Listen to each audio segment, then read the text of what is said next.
The sun hasn't yet risen over the Tiber River, but in a small unadorned house on the Palatine Hill, a man is already at work. His name is Lucius, and he is a farmer. His hands, calloused and strong, count out a few silver denarii for the market. Each coin is heavy, real. It represents a week of his labor under the Italian sun. He knows its value because he can feel it. This simple morning ritual, repeated by millions across the empire, is built on a faith so profound it's invisible. The faith that this piece of metal, stamped with the face of an emperor he will never meet, can be exchanged for bread, for tools, for a future. This faith was the true foundation of Rome, and its unraveling would be the empire's true end. 2,000 years later, we tap our phones and watch numbers change on a screen. We are the citizens of a new digital empire, and we are making the same 5 fatal mistakes that Lucius and his descendants made. We have forgotten the unspoken rules of money that the Romans learned not in schools, but in the ashes of their own collapse. The first rule, the one Lucius understood as he felt the weight of the coin, was that money is a story,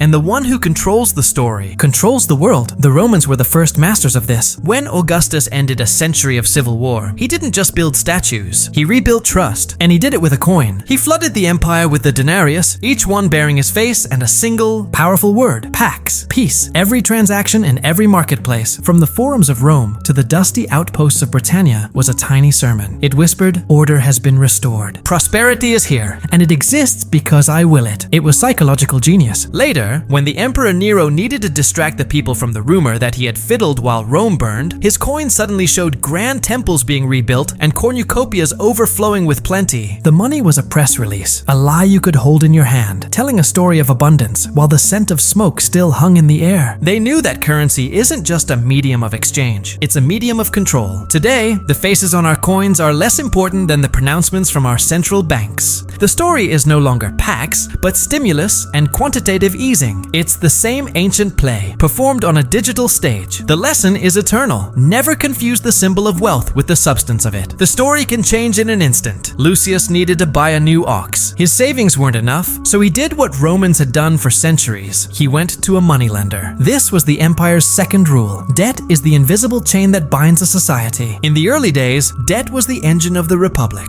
Farmers borrowed for seed, merchants for ships, generals for armies. But this engine had a dark side. The Latin word for debt was obligatio, the same root as obligation. To be in debt was to be bound. A man who couldn't pay could lose his land, his freedom, even see his family sold into servitude. The elite understood this perfectly. It was a way to control the population without a single legionnaire. Keep a man in debt, and he will remain obedient. By the time of Julius Caesar, the entire republic was gasping under this weight. Interest rates were crushing, and the streets seethed with the anger of the indebted. When Caesar crossed the Rubicon, his first act of genius wasn't military, it was financial. He declared a partial cancellation of debts. It wasn't born of kindness, but of cold, hard calculation. He knew that freeing men from their chains made them loyal to him, not to the old republic. The emperors who followed used debt like a drug, injecting it into the economy to buy loyalty and postpone the inevitable reckoning. Today we don't call it usury. We call it consumer credit. We don't speak of chains. We speak of leverage and mortgages. We have dressed the ancient master in a modern suit, but the relationship remains the same. We have built an empire on the promise of tomorrow, forgetting that tomorrow always arrives. As Rome's wealth grew, a sickness began to spread. This was the third rule. Luxury is a virus that erodes the spirit of a people. In the beginning, men like Cincinnatus were the ideal. He was a farmer who left his plow to lead the republic, and when the crisis was over, he returned to his fields, his virtue untarnished. The early Senate passed laws limiting displays of wealth, but then the conquest came. The gold of Carthage, the silks of the East, the spices of Arabia. The old austerity was discarded like a cheap tunic. Senators competed to see who could host the most obscene banquets, serving peacocks with their feathers reattached and fish imported from oceans away. The philosopher Cato the Elder walked through the markets in disgust, warning that this lust for luxury was a disease eating at the bones of the republic. He was right. The culture of discipline that had built the legions was replaced by a culture of consumption. Roman coins flowed out to India and China to pay for pearls and silk, creating a trade deficit that all the plunder in the world couldn't fix. The empire was bleeding its substance, not to enemies, but to its own appetite. The Stoic philosopher Seneca saw it clearly. Poverty, he wrote, is not the absence of wealth, but the absence of desire. But no one was listening. They were too busy enjoying the feast. We see the same today. Our luxury is not in marble villas, but in brand name obsessions, in the relentless chase for the next upgrade, the curated perfection of a social media life. We have forgotten that a society that cannot distinguish between want and need has already signed its own decline. Lucius began to notice it at the market. The price of grain was rising. The coin in his hand felt the same, but it bought less. This was the fourth and most devastating rule. Inflation is not an economic event. It is a betrayal of trust. The emperors, desperate to pay for their armies, their bureaucracies, and their games, discovered a sinister trick. Nero was one of the first. He ordered the silver in the denarius to be diluted, mixing in cheaper metals. He was creating more coins, but less real wealth. It was a silent tax, a theft from every citizen who held the currency. At first it was subtle, but each successive emperor did the same, a little more brazenly. By the time of Diocletian, the proud denarius was less than 1% silver. It was a copper coin with a silver wash, a lie masquerading as treasure. The result was chaos. Prices exploded. Merchants refused the imperial currency. Barter returned. The lifeblood of the empire, the trust that allowed Lucius to sell his wheat in Gaul and buy olive oil from Spain, had been poisoned. In a final desperate act, Diocletian issued his edict on maximum prices, decreeing by law what everything should cost. It was a catastrophic failure. You cannot legislate value into existence. The markets vanished into the shadows. The empire had replaced trust with force, and that is always the last act before the curtain falls. We look at this history and tell ourselves we are more sophisticated. We don't clip our coins. We simply add zeros to a digital ledger. We call it expansionary monetary policy, but the effect is identical. When you create more symbols of wealth without creating more actual wealth, you are not stimulating the economy. You are diluting the meaning of every unit of currency, and in doing so, you are betraying the faith of every person who believes in it. Which leads us to the final, haunting rule the Romans lived by: when the money dies, the empire follows. By the 4th century, the Roman monetary system was a ghost. The coins were worthless. Taxes were collected in grain and cloth. Soldiers were paid in land or salt. The intricate, continent-spanning economy that had united the Mediterranean shattered into 1,000 local shards. The empire didn't run out of silver. It ran out of belief, because money, in the end, is nothing more than a shared story, a collective agreement that this token has meaning. When that story is proven to be a lie, the entire structure built upon it crumbles. The barbarians at the gates weren't the cause of the fall. They were merely the undertakers, arriving to bury a body that had already expired from within. The real collapse was one of faith. People stopped believing in the coin. Then they stopped believing in the legions. And finally, they stopped believing in the idea of Rome itself. They turned to local lords for protection and to a new religion, Christianity, for salvation. When the money failed, they went looking for gods. We stand at a similar crossroads. Our empire is digital, our currency virtual. Our trust is placed in blinking server lights and the promises of institutions. But the human heart hasn't changed. We are still Lucius, wanting to believe that our labor, stored in numbers on a screen, has real and lasting value. The Romans offer us a warning from the dust. They show us that an economy built on illusion, addicted to debt, and devoted to consumption cannot endure. The moral of their story is that true wealth is not found in the coin or the credit, but in the character of the people who use it. It is found in discipline over desire, in production over consumption, and in substance over spectacle. They forgot that money is a test of character, both for the individual and for the civilization. If we fail to remember the rules they wrote in the ruins of their own hubris, we should not be surprised when our own story ends precisely where theirs did, not with a bang, but with a whisper of fading faith.